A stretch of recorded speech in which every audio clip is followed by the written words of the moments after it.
சிறுகதைக்கா ஆசை சீரியல்ல அடுத்து வர எபிசோட்ல என்ன மாதிரியான ட்விஸ்ட் எல்லாம் இருக்க போகுதுங்கிறத இந்த வீடியோல பார்க்கலாம். முத்து வந்து எல்லா ஃப்ளாஷ்பேக்குமே சொல்லிடுறாங்க. அண்ணாமலை கிட்ட போயிட்டு ரொம்பவே கோவமா மீனா வந்து அவர் இத்தனை வருஷமா உள்ளுக்குள்ள இந்த அளவுக்கு வலியும் வேதனையும் வச்சு புழுங்கிட்டு இருக்காங்க. மனோஜ் தான் இந்த தப்பை பண்ணதா நீங்க சொல்லியிருந்தீங்கன்னா அப்பவே அத்தை வந்து அவர் மேல இருக்க கோபத்தை வந்து விட்டுருப்பாங்கல்ல. எதுக்காக மாமா நீங்க அவர்கிட்ட சத்தியத்தை பண்ணி இப்படி வந்து ஒரு கால் கட்டு போட்டு வச்சிருக்கீங்கன்னு சொல்லிக்கிட்டு இருக்காங்க. விஜயா வந்து முத்து இந்த தப்பை பண்ணான்னு சொன்னதுக்கவே அந்த அளவுக்கு வெறுத்து அந்த அளவுக்கு ஃபீல் பண்ணிட்டு இருக்கா. ஏன்னா மனோஜ் தான் இந்த தப்பா பண்ணான்னு மட்டும் தெரிஞ்சா அப்புறம் என்ன நடக்கும்னே தெரியாதுன்னு எல்லாம் சொல்லி ஃபீல் பண்ணிட்டு இருக்காங்க.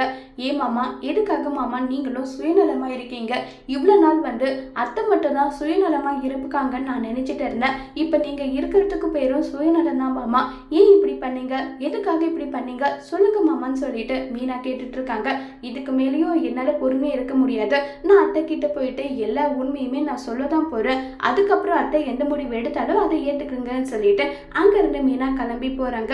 மீனா கேட்ட கேள்வியெல்லாம் அண்ணாமலை நினைச்சு பார்த்து ரொம்பவே வருத்தத்துல இருக்காங்க. இப்ப அண்ணாமலை என்ன முடிவு எடுக்க போறாங்கிறத வரப்போற எபிசோட்ல வெயிட் பண்ணி பார்க்கலாம். தேங்க்யூ.